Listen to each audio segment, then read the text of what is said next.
In 1950, when construction crews tore through the interior of the White House during Harry Truman's emergency renovation, they found something the official record had not prepared them for.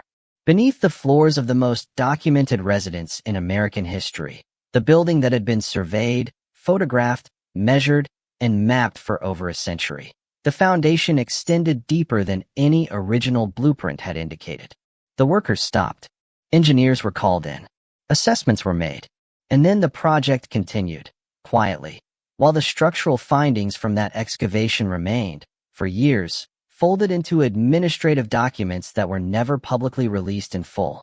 That detail is not widely discussed, but it is the kind of detail that, once you notice it, begins to pull at other things. The accepted history of the White House is uncomplicated. In 1792, President Washington selected a site along the Potomac River for the official residence of the American executive. A design competition was held. An Irish-born architect named James Hoban submitted the winning entry, modeled in part on Leinster House in Dublin. Construction began that same year. By 1800, the building was sufficiently complete for John Adams to move in, even as finishing work continued. In August 1814, British forces invaded Washington and burned the interior. The structure was rebuilt, the smoke-blackened sandstone was painted white, and the rebuilt executive mansion was occupied again by 1817. It is a clean, orderly narrative, the kind that resolves itself neatly across 2 or 3 paragraphs in a history textbook. But the physical structure and the documentary record surrounding it do not fully match that account. And the closer you look, not at the mythology, but at the technical record, at the construction details, at the anomalies that engineers and renovation workers noted and then quietly moved past, the more apparent it becomes that several things about this building's early history have never been adequately explained. Start with the stone. The White House was built using sandstone quarried from Aquia Creek in Virginia, a soft, pale material that was common in colonial American construction. The official explanation for the building's white exterior is the fire of 1814. Severe smoke damage was left on the sandstone after the British burned the interior, and whitewash was applied to conceal it. Over time, that whitewash was replaced with a more durable lead-based paint, and the appearance became permanent. That explanation is well documented. It also leaves something out. The name White House does not originate with the fire. It appears in written correspondence and in formal usage before 1814.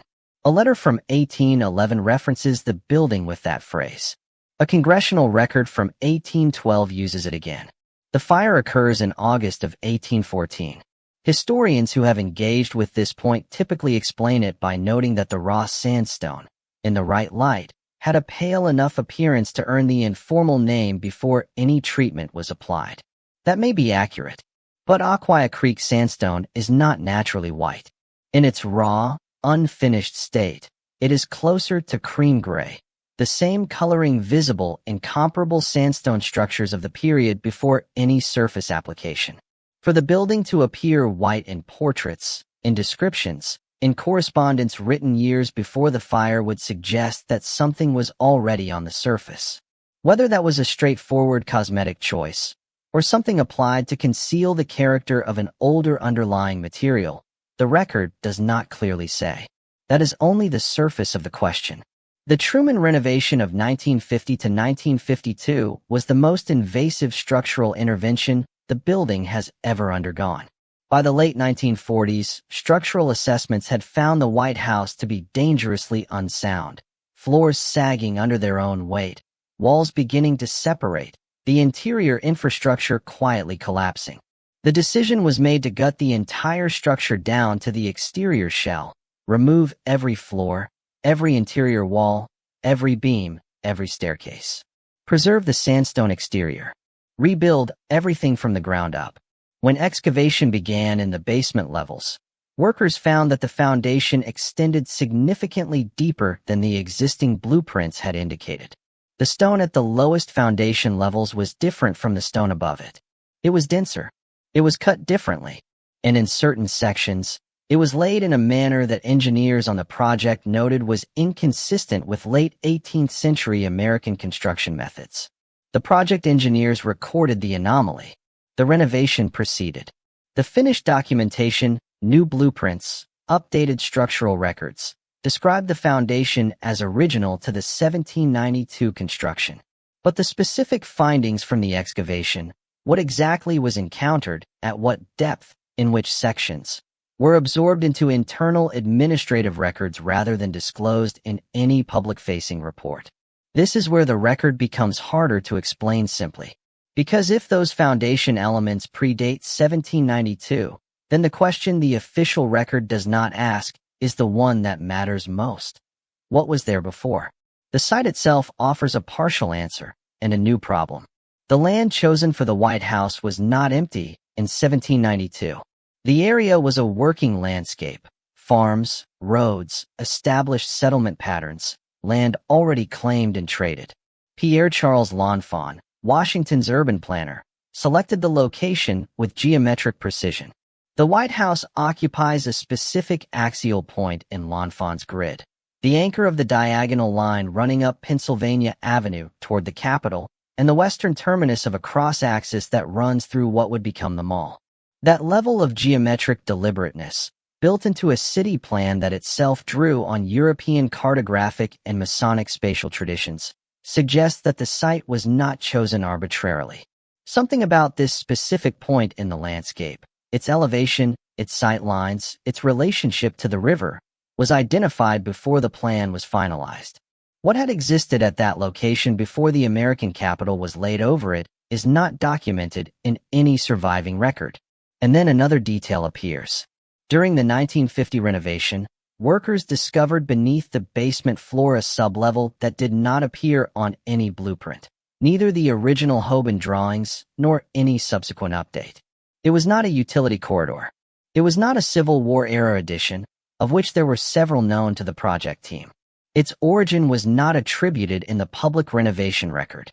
The White House Historical Association acknowledges the existence of a sub-basement in general terms.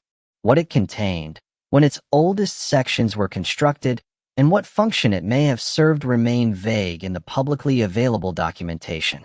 On its own, an undocumented sublevel might mean little. Old buildings acquire additions. Records go missing. Structures are revised without paperwork. But alongside everything else in this account, it becomes harder to treat as a coincidence. There is also the matter of the cornerstone. The cornerstone ceremony for the White House was held on October 13, 1792. The date is confirmed by multiple contemporary records. But the stone itself, the physical marker that was laid that day, has never been found. Multiple excavations conducted over more than 2 centuries have failed to locate it. During the Truman renovation, when workers had deeper access to the foundation than at any other point in the building's history, no cornerstone was recovered. In 2007, a ground-penetrating radar survey was conducted across sections of the White House grounds. The published results were described as inconclusive. The stone that was meant to mark the official beginning of this building does not appear to exist in any recoverable form. That absence is strange. Cornerstones, by their nature, are designed to be found. They are ceremonial objects, deliberately placed, typically inscribed, meant to outlast the construction above them. Their purpose is permanence. The fact that the White House cornerstone has resisted every attempt at recovery, including modern subsurface scanning, is an anomaly the official record has never addressed directly. Consider also the construction timeline. From 1792 to 1800 is an 8-year window for a structure that, in terms of scale and material, was comparable to buildings in Europe and the Caribbean that took considerably longer to complete. Some historians attribute the pace to the workforce, a combination of enslaved laborers, free black workers, and immigrant craftsmen, arguing the numbers were sufficient to account for it. But foundation work, particularly at the depth that the 1950 excavation appeared to reveal, would have required substantially more time and labor than the above-ground sandstone construction. To produce that depth and mass within the documented 1792 construction start, if the accounts of what was found in 1950 are accurate, would have required either a workforce dramatically larger than any record documents, or a foundation that was already partially in place when Hoban's builders arrived at the site. Neither explanation fits cleanly inside the official timeline. A pattern begins to emerge, not one of dramatic concealment, but of quiet, consistent revision. The surface is whitened to obscure the character of the original material. The interior is gutted and rebuilt while the exterior shell is preserved, untouched. The foundation is found to be anomalous, noted by engineers, and then reclassified as original in the new documentation. An undocumented sublevel is discovered, acknowledged in general terms, and absorbed into a broader architectural category without specific origin. The cornerstone, the literal marker of when this building officially began, cannot be found. What most people never notice is how consistently these revisions work in one direction. They preserve the visible exterior while replacing or obscuring everything beneath and inside it. That is not, by itself, evidence of deliberate concealment. Buildings are modified. Documentation is imperfect. Institutions protect their own coherence. But in historical preservation, especially at this level of symbolic and political significance, structural anomalies typically produce records, debates, formal assessments, competing interpretations, the kind of academic friction that leaves a trail. In this case, the trail is thinner than it should be. There is a broader architectural context worth considering, one that extends beyond this building specifically. The design tradition that Hoban drew from, and that L'Enfant's plan drew from, was part of a wider European lineage that carried with it specific spatial conventions, proportional systems, and construction practices. These traditions did not begin cleanly in the 18th century. They were inherited from Renaissance architects who were themselves rebuilding on Roman foundations, from Roman builders who built on Etruscan and earlier structures, from a long chain of institutional knowledge that treated existing foundations not as obstacles, but as starting points. The practice of constructing a new face over an existing structure, preserving or incorporating the older foundation while presenting a new exterior as the official origin, was not unusual in this tradition. Cathedrals built over Roman temples. Civic halls erected over medieval halls. In each case, the new visible surface became the official beginning of the record. What lay beneath was reclassified as ruins, as prehistory, as a relevant prior occupation. Whether something analogous occurred at the site now occupied by the White House is not something the available evidence confirms. But the pattern is consistent with it. The site was selected with unusual precision before the plan was finalized. The foundation anomalies were noted and absorbed rather than investigated. The visible surface was maintained and reinforced across every renovation. The records from the deepest excavation in the building's history were not released in full. The official record shows a building that began in 1792.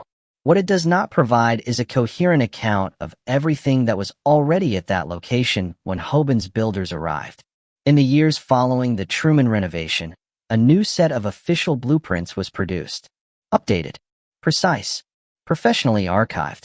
They describe a building with 2 documented basement levels, a network of tunnels extending under the grounds, and a foundation attributed to the original 1792 construction. Those blueprints are the official record now. The renovation absorbed its own findings. New documentation was generated that started the story slightly later than the excavation had suggested. The anomalies, the depth, the inconsistent stonework, the undocumented sublevel, the missing cornerstone, were not erased from history. They simply ceased to be the official starting point. And that, perhaps, is the most consistent pattern running through this entire account. Not that records were destroyed, not that evidence was fabricated, but that new records were produced which began the story at a more convenient moment. That each major intervention in this building's history resulted in documentation that described what was rebuilt, not what was found. The question of what the White House actually is, of how old its lowest foundation truly is, of what the 1950 excavation encountered in those deepest sections, of why the cornerstone of the most symbolically significant building in the American Republic has never been recovered. None of that has been answered in any public document. Not because the answers do not exist somewhere in an administrative record, but because the moment at which the official story of this building is permitted to begin was chosen carefully. And what that moment was chosen to come after remains, in the available record, unexplained.